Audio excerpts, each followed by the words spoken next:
दोस्तों, कैसे हैं आप। सबसे पहले आप सबको बहुत बहुत बधाइयाँ। आप सोच रहे होंगे कि मैं आपको काहे की बधाई दे रहा हूँ। दोस्तों, आज हम बात करने वाले हैं आज़ादी की। 15 अगस्त 1947। जैसा कि आप जानते हैं, 15 अगस्त 1947 को हमारा देश आज़ाद हुआ था। और ये आज़ादी यूं ही नहीं मिली थी दोस्तों। इसके लिए हमारे पूर्वजों ने बहुत सारी कुर्बानियाँ दी। कईयों को तो शहीद तक होना पड़ा। कई सालों तक हम गुलाम रहे और उन्होंने गुलामी का वो जहर पिया है, गुलामी को सहा है। और उसके बाद उन्होंने अपना तन मन धन सब आज़ादी के लिए लगा दिया। तो हमारी बहुत किस्मत है, हम बहुत खुशकिस्मत हैं कि हम आज़ादी के इस माहौल में जी रहे हैं दोस्तों। और इसी के साथ इसलिए भी खुशनसीब हैं कि हमारा जन्म भारत में हुआ। क्योंकि कई जगह आपने देखा होगा, कई जगह तानाशाही है, कई जगह राजशाही है, लेकिन लोकतंत्र है तो वो भारत में है। बहुत दुनिया के गिने चुने देश हैं जहाँ पर लोकतंत्र है।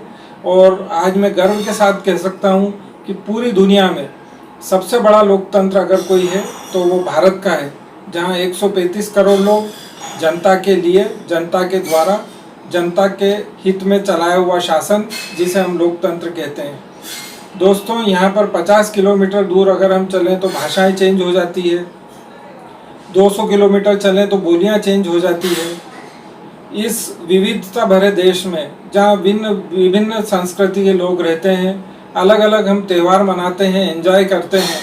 और हर दिन ऐसा लगता है कि कोई ना कोई त्यौहार हम मना रहे हैं। तो इतना बढ़िया देश है हमारा। और हमारी जो है राष्ट्रभक्ति है, ये सिर्फ एक दिन के लिए नहीं रही है। हम 15 अगस्त और 26 जनवरी को तो बिल्कुल राष्ट्र प्रेम में आ जाते हैं, लेकिन बाकी दिन शायद कहीं उसको मिस कर देते हैं। मेरा आप सबसे यही निवेदन है कि जो राष्ट्रभक्ति है, जो राष्ट्रवाद है, उसको हमेशा 365 दिन बनाए रखें। एक छोटी सी स्टोरी आपको सुनाना चाहूँगा।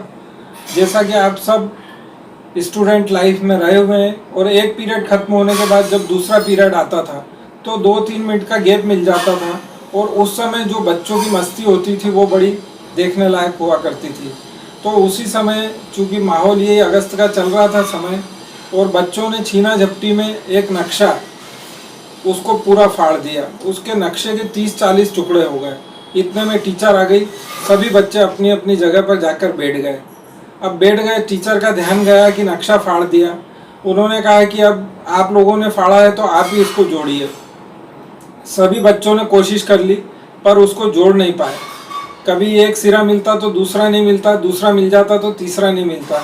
तभी उस क्लास की एक छोटी सी मासूम बच्ची थी, वो आगे आई और उसने कहा, मैडम मैं भी कोशिश करना चाहती हूँ। उसने कोशिश की और 5 मिनट में उस नक्शे को पूरा जोड़ के और रख दिया सामने। बच्चे भी सब हतप्रभ क्लास के कि इसने एकदम कैसे जोड़ दिया। और वो टीचर भी एकदम आश्चर्यचकित कि बेटा एकदम कैसे जोड़ दिया। उसने पूछा बच्चे से कि तुमने इसको कैसे जोड़ दिया। तो बच्चे ने बड़ी मासूमियत से कहा कि मैडम मैंने नक्शे के पीछे देखा, इसमें एक आदमी बना हुआ था और मैं आदमी को आदमी के से जोड़ते चले गई तो ये हिंदुस्तान बन गया। तो वैसा ही हमारा हिंदुस्तान है, हम एक दूसरे से जुड़ते चले गए तो ये हिंदुस्तान बन गया। और 2 लाइनें कहना चाहूँगा कि पंजाब की पहचान हो तुम, पंजाब की पहचान हो तुम, असम की शान हो तुम, राजस्थान का अरमान हो तुम, केरल की शान हो तुम। जहाँ घुल मिल के रहते हैं सब, जहाँ घुल मिल के रहते हैं सब, वो दिलकश दिलनशी हिंदुस्तान हो तुम, वो दिलकश दिलनशी हिंदुस्तान हो तुम। तो मेरे साथ एक बार आप सभी बोलेंगे, भारत माता की जय, भारत माता की जय।